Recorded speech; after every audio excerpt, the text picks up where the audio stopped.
নমস্কার বন্ধুরা, আমি আত্রেই বং মমস ইজি বিজি লাইফে আপনাদের সকলকে স্বাগত। আজকে বাংলা ওয়ার্কশিটস নিয়ে আমি এসেছি।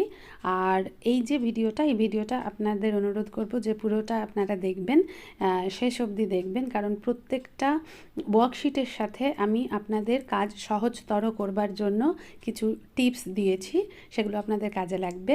1 নম্বর। 2 নম্বর হচ্ছে এই ভিডিওর শেষে আমি এমন কিছু একটা আপনাদের সাথে আজকে শেয়ার করব যার দ্বারা আপনাদের কাছে ওয়ার্কশিট বানানোটা ভীষণ সহজ হয়ে যাবে। সবার প্রথম হচ্ছে যখন আমরা বাচ্চাদেরকে প্রথম স্বরবর্ণ শেখাই বা ব্যঞ্জনবর্ণ শেখাই, তখন আমরা এটা করতে দেব যে এখানে আছে শুধুমাত্র স্বরবর্ণগুলিকে লাল রং দিয়ে গোল করো।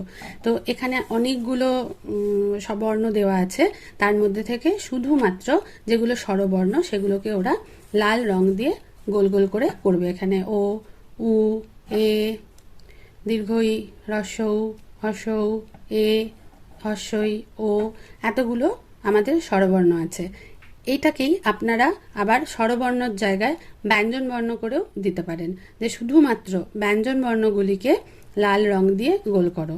অথবা এটাকে আর একটা ভাবে দিতে পারেন যে স্বরবর্ণগুলিকে লাল রং দিয়ে গোল করো আর ব্যঞ্জন বর্ণগুলোকে হলুদ রং দিয়ে গোল করো, সেটাও করতে পারেন। তো এই একটা ওয়ার্কশিটের মধ্যেই আপনারা কিন্তু 2 থেকে 3 রকম ভাবে এটাকে ইউজ করতে পারেন। বর্ণ চিহ্নে রং করো। এখানে 2টো বর্ণ দিয়েছি আমি, চ এবং ন। চকে নীল রং দিয়ে রং করতে হবে আর দন্ত নকে সবুজ রং দিয়ে রং করতে হবে। এখানে ন, ছ, চ, ন, গ, ব এরকম অনেকগুলো আমি দিয়ে রেখেছি বর্ণ। তো এই বর্ণগুলোর মধ্যে থেকে শুধুমাত্র যেগুলো চ সেগুলোকেও বাচ্চা নীল রং করবে, যেগুলো ন সেগুলোকে শুধুমাত্র সবুজ রং করবে।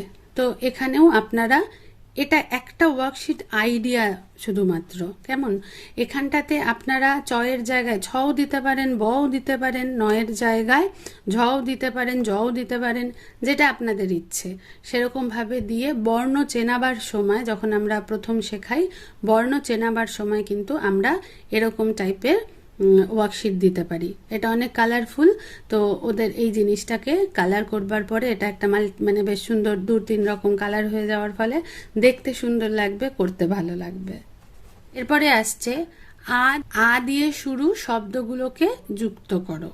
এখানে আমি আ দিয়েছি এবং এখানে কতগুলো ছবি এঁকে দিয়েছি, যে ছবিগুলোর মধ্যে আতে আঙুর, আয়না, আলমারি, আপেল, এই 4টে আছে, বাদবাকি অন্য। আপনারা এই জায়গাতে আয়ের জায়গায় অন্য যে কোনো বর্ণ দিতে পারেন এবং সেই অনুযায়ী ছবি চেঞ্জ করে দিতে পারেন।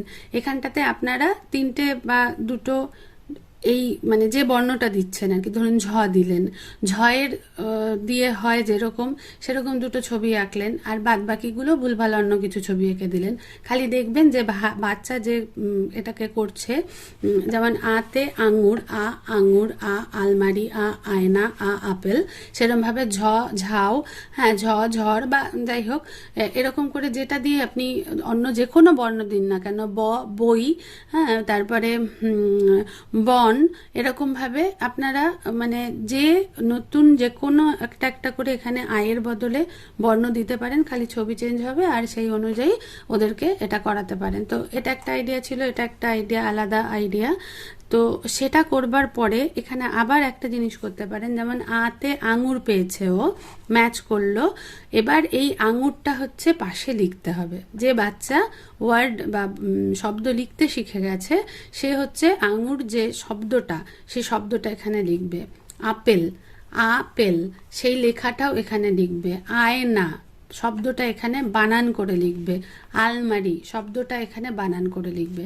তাহলে এই একটাতে আপনি 2টো কাজ করাতে পারছেন।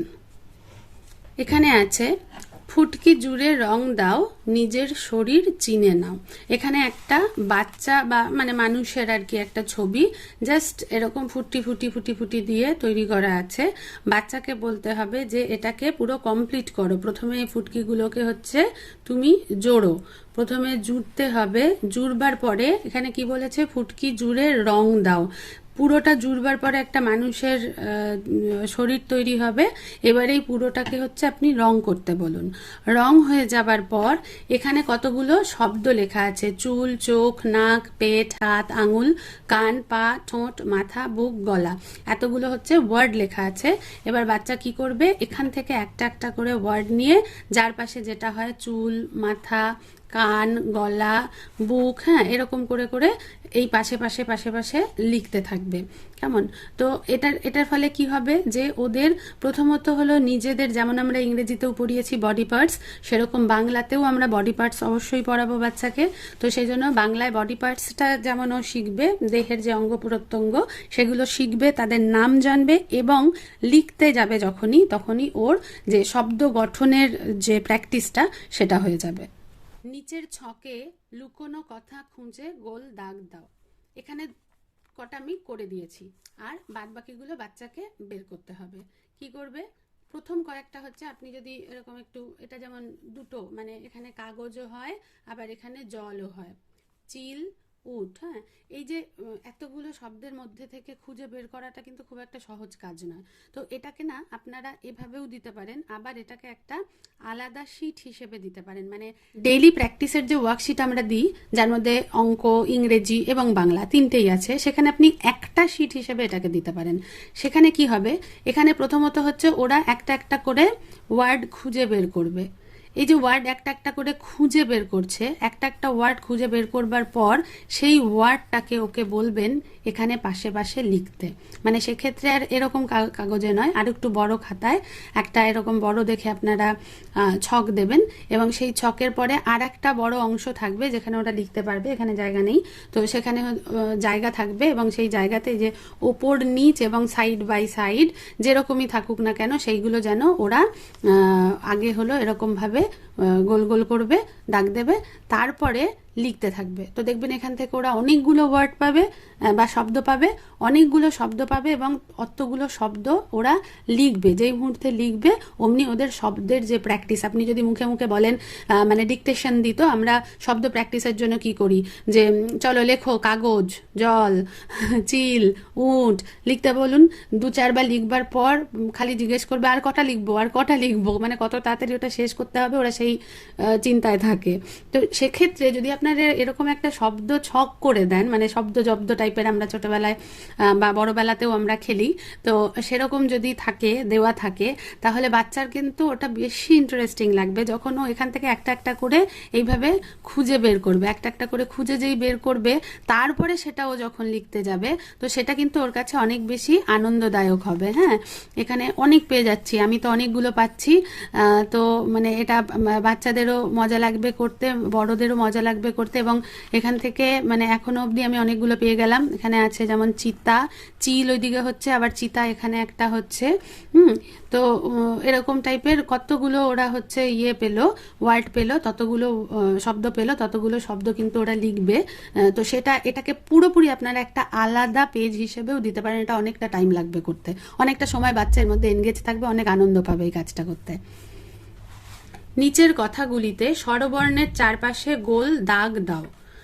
এখানে কতগুলো আমি শব্দ লিখেছি, এবং এই শব্দগুলোর পাশে আবার তাদেরই ছবি এঁকে দিয়েছি। এটাতে কি করবে, প্রথম হচ্ছে নিচের কথাগুলিতে স্বরবর্ণের চারপাশে, তো স্বরবর্ণ হয়ে গেল আ, ও, এ, এরম করে ও প্রথমে হচ্ছে গোল দাগ দিল, ঠিক আছে, আর পাশে তো ছবিগুলো দেখে দেখে আনন্দ পাবে। এটাকেই আপনারা আবার একটু অন্যভাবে দিতে পারেন। সেখানে কি লিখবেন, নিচের কথাগুলিতে স্বরবর্ণের চারপাশে গোল দাগ দাও এবং শব্দের সাথে ছবি যুক্ত করো। সেক্ষেত্রে আপনাদের শুধু যেটা করতে হবে, এই যে ছবিটা, এটা আমার পরপর আকাশের পাশে আকাশ, ঔষধের পাশে ঔষধ, এরকমভাবে দেওয়া ছিল। আপনাদের কি করতে হবে, এটাকে জাস্ট ওলট পালট করে দিতে হবে। তাহলে কি হবে, ওরা প্রথমে এটা করবার পর ঔষধের সাথে ঔষধ যুক্ত করবে, এরকম করে ম্যাচিং তো ওরা করতে ভীষণ ভালোবাসে বাচ্চারা। তো বাংলাতেও যদি এরকম ম্যাচিং টাইপের কিছু দেওয়া যায়, সেটাও কিন্তু ওদের খুব মানে মজার হবে। নেক্সট আসছে ছবি দেখে লেখো। এখানে আমি কতগুলো ছবি এঁকে দিয়েছি হাতে। আপনারা নিজেরা আঁকতে পারলে ভালো, যদি নিজেরা আঁকতে না পারেন তাহলে বিভিন্ন জায়গাতে একটু নিজেদের পুরনো পেপার টেপার ঘাঁটবেন। তারপর বাড়িতে অনেক ম্যাগাজিনের বই আছে আমাদের, তার মধ্যেও অনেক কিছু ছবি পেয়ে যাবেন। ওগুলো না অবসর সময় কেটে কুটে রেখে দেবেন। আমি এরকম প্রচুর করেছি, আমার বড় ছেলের সময় তো আমি প্রচুর করতাম, তখন এত আঁকতেও এত পারতাম না। তো সেই সময়টাতে আমি প্রচুর ওরকম কাগজপত্র কেটে কুটে রেখে দিতাম, ওগুলোকেই আমি এরকম ওয়ার্কশিট হিসেবে ওকে দিতাম আর কি। তো সেটা করতে পারেন, বা কিছুই না, বইয়ের যে দোকান আছে বা খাতাপত্রের যে দোকান আছে সেরকম দোকানে যাবেন। আমি ইংরেজির ক্ষেত্রেও আপনাদের এই একই কথা বলে থাকি, যে ওখানে গিয়ে দেখবেন যে এরকম অনেক স্টিকার বা অনেক অনেক এরকম থাকে না, বেশ 10-12টা ছোট ছোট ছবি দিয়ে একটা পেজ, এরকম অনেক কিছুর পেজ পাওয়া যায়। ফল, তারপরে ট্রান্সপোর্টেশন, হ্যাঁ, তারপরে ফুড, এরকম অনেক কিছুর হচ্ছে ছবি পাওয়া যায়।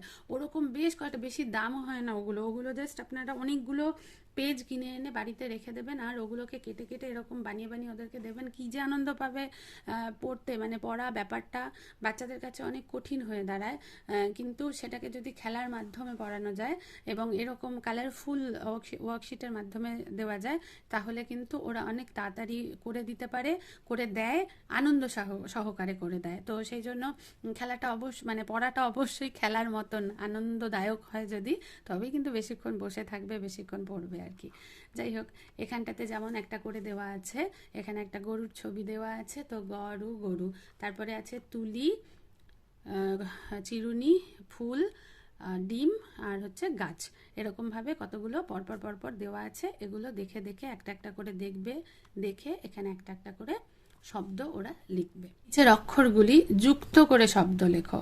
এখানেও তাই, ব প্লাস ক, বক, মানে ব ক বক, ঘর ঘর। আমরা এইভাবে পড়াই প্রথম যখন ওরা কোনো শব্দ শেখে, যখন শব্দ শেখাই, একদম প্রথম যখন আমরা শব্দ শেখাই এইভাবেই কিন্তু শেখাই, যে একটার সাথে আর একটাকে যোগ করলে, যুক্ত করলে একটা নতুন শব্দ তৈরি হয়। দুটো বর্ণ যুক্ত হয়ে নতুন একটা শব্দ তৈরি হয়, যার একটা মিনিং থাকে বা অর্থ থাকে, সেটাকেই বলা হয় হচ্ছে মানে শব্দ। তো সেরকমভাবে আমরা ওদেরকে শেখাই। তো ঘর ঘর, ব ই বই, উট উট, এরকমভাবে আপনারা এটা করতে দিতে পারেন। এই জিনিসটাকেই আপনারা আরেকটু ওদের জন্য, মানে যারা, যে সমস্ত বাচ্চারা ধরুন আর একটু শিখে টিকে গেছে, একটু বেশি জানে টানে, তাদের ক্ষেত্রে আপনারা কি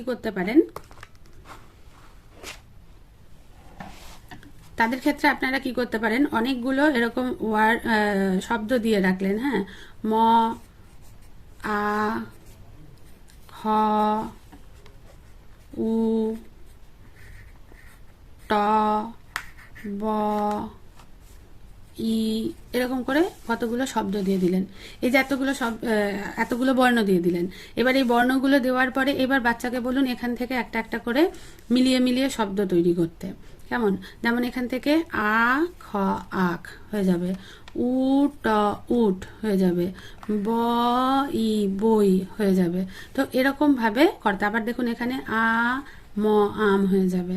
কেমন? আম আম। এইবার এইভাবে করবার পরে এইবার আপনি বাচ্চাকে বলুন যে যেটা যেটা নতুন নতুন শব্দ তুমি পেয়েছো সেগুলো লেখো। যেমন এখানে আ ম আম পেয়েছে, তাহলে ও লিখবে তখন আ ম আম। এরকম করে করে অনেকগুলো ওয়ার্ড ওরা লিখবে। তাহলে ওর লেখা যে প্র্যাকটিস করানো আমাদের, সেই প্র্যাকটিসটাও হয়ে যাবে। এটাকে আপনারা আলাদা আলাদা করে অনেকগুলো করে করে দিতে পারেন, মানে এটা খুব ইন্টারেস্টিং হবে ওদের কাছে। যখন একটা এখানে কালার পেন্সিলও ইউজ করতে দিতে পারেন, ওটা আরও বেশি ইন্টারেস্টিং। চোখে কালার্ড জিনিস হলে তো বেশি ভালো লাগে বাচ্চাদের। তো কালার পেন্সিল দিয়ে দিন, দিয়ে এরকম কতগুলো শব্দ দিয়ে দিন, কতগুলো বর্ণ দিয়ে দিন। দেওয়ার পরে বাচ্চাকে বলুন আগে এখানে এরকমভাবে করতে, এটা হয়ে যাওয়ার পর তারপরে একটা একটা করে সমস্ত শব্দগুলোকে লিখতে। তাহলে এক কাজে আপনি দুটো কাজ করিয়ে নিচ্ছেন ওদেরকে দিয়ে। এক হচ্ছে শব্দ, বর্ণের সাথে বর্ণ যুক্ত করে শব্দ গঠন কিভাবে হচ্ছে সবগুলো ওরা পাচ্ছে কিনা। সেকেন্ড থিং হচ্ছে ওরা নতুন শব্দ যেটা লিখছে সেই শব্দটা এমনি সময় যদি লেখো আম আম পরপর ব ই বই লিখতে দেন, ডিকটেশন দেন, ভালো লাগবে না ওদের, কিন্তু এগুলো করতে ভালো লাগবে। তো প্রত্যেকটার ক্ষেত্রেই কিন্তু আমি চেষ্টা করেছি বাচ্চাদেরকে, মানে চেষ্টা করি যে বাচ্চাদের যেন আনন্দদায়ক হয় ওদের পড়াশোনাটা। কারণ আমরা খুব ভালো করেই জানি যে এই এই যে বয়সটা 6 বছর অবধি, মানে 2 থেকে 6 বছর অবধি বাচ্চাদের যে বয়সটা, এই বয়সটাতে ওদের খেলার বয়স, ওরা খেলতেই বেশি ভালোবাসে, পড়তে ওরা কখনোই ভালোবাসে না। তো কিন্তু পড়াটা যদি পড়ার মতো না হয়ে খেলার মতন হয়, কালারফুল হয়, মজাদার কিছু হয়, তবেই কিন্তু ওরা পড়তে ভালোবাসবে, লিখতে ভালোবাসবে। তো সেটাই আমাদের চেষ্টা, সেইভাবেই আমরা এই ভিডিওর প্রথমেই আমি বলেছিলাম যে শেষ অবধি দেখবে, লাস্টে আমি একটা আপনাদের সঙ্গে এমন কিছু শেয়ার করব যেটা আপনাদের খুব কাজে লাগবে। সেটা হচ্ছে যে আমাকে অনেকেই বলেছিলেন যে আপনার জুডোর যে ওয়ার্কশিটসগুলো আছে সেগুলো যদি আমরা হাতে পেতাম তাহলে খুব ভালো হতো। তো সেক্ষেত্রে আমি যেটা করতে পারি, আমি আমার যে ওয়ার্কশিটসগুলো আমি বানাই, এখানে আমি আপনাদেরকে তো ভিডিওতে সব কিছু দেখিয়ে বুঝিয়ে দিই যে কিভাবে করতে হবে, এবং ম্যাক্সিমাম আমি হাতে আঁকা যেগুলো সেগুলোই আপনাদের সাথে শেয়ার করি, যাতে করে আপনারা ওটা দেখে দেখে নিজেরা ঘরে বানাতে পারেন। কিন্তু যদি আমি পিডিএফ ফাইল বানিয়ে দিতে পারি আপনাদেরকে, ইন দ্যাট কেস আমি যেগুলো বাইরের থেকেও ছবি সংগ্রহ করে করে বানাই সেই ওয়ার্কশিটগুলোও তাহলে আমি আপনাদের সাথে শেয়ার করতে পারবো। কারণ সেক্ষেত্রে আর আপনাদেরকে আঁকতে, মানে অনেকেই আঁকতে পারেন না, বা সব আঁকা তো করা যায় না, অনেক অনেক কিছুই থাকে যেগুলো আমরা আঁকতে পারি না। তো আমি সেগুলোর কিন্তু ছবি কালেক্ট করি বিভিন্ন জায়গার থেকে, এবং সেগুলো দিয়ে আমি ওয়ার্কশিট বানাই। সেগুলো আমি খুব একটা আপনাদের সাথে শেয়ার করিনি, কেননা ওগুলো হাতে আপনারা বানাতে হয়তো কষ্ট হবে সেটা ভেবে। তো যদি আমি এখানে পিডিএফ ফাইল আপনাদেরকে বানিয়ে দিই, আমার যে ডেসক্রিপশান বক্স, এরপর থেকে যতগুলো ওয়ার্কশিটের যে চ্যাপ্টার্স থাকবে, আমার ভিডিওস থাকবে, তার যে ডেসক্রিপশান বক্স, তার মধ্যে আমি একটা করে লিঙ্ক তৈরি করে আপনাদেরকে দিয়ে দেব। সেই লিঙ্কে গিয়ে আপনারা লিঙ্কে জাস্ট ক্লিক করতে হবে। ক্লিক করলে আপনারা ওই ছবিগুলো পিডিএফ ফাইল অনুযায়ী ভাবে পেয়ে যাবেন। তারপরে সেইটাকে ডাউনলোড করে মোবাইলটা নিয়ে আপনাদেরকে পাড়ার কোনো একটা প্রিন্টারের দোকানে যেতে হবে, গিয়ে প্রিন্ট আউট বের করে নিতে হবে। জাস্ট প্রিন্ট আউট বের করে নিয়ে ওই পেজগুলোই আপনারা বাচ্চাদেরকে ওয়ার্কশিট হিসেবে করাতে পারেন। সেক্ষেত্রে আপনাদেরকে আর খেটে খুঁটে এরকমভাবে দেখে দেখে তৈরি করতে হবে না, কেমন? তো সেটা আমি আপনাদের জন্য করতে পারি। কিন্তু তার আগে আমি জানতে চাই, আপনারা অবশ্যই আমাকে কমেন্ট বক্সে এসে জানাবেন যে এই ব্যবস্থাপনাটা আপনাদের কোনো উপকারে আসবে কি না। তবেই আমি খেটে খুঁটে ওইগুলো লিঙ্কগুলো তৈরি করব আর কি। হ্যাঁ, ছবি তুলতে হবে, তারপর পিডিএফ বানাতে হবে, তারপর লিঙ্ক বানাতে হবে। তো যদি আপনাদের সেটা সত্যি সত্যি কাজে লাগে তবেই আমি বানাবো। তো সেই জন্য আমাকে অবশ্যই কমেন্ট বক্সে এসে হ্যাঁ বা না যাই হোক একটা উত্তর দেবেন যে আপনাদের এটা কাজে লাগবে কি না। ভালো রাখবেন।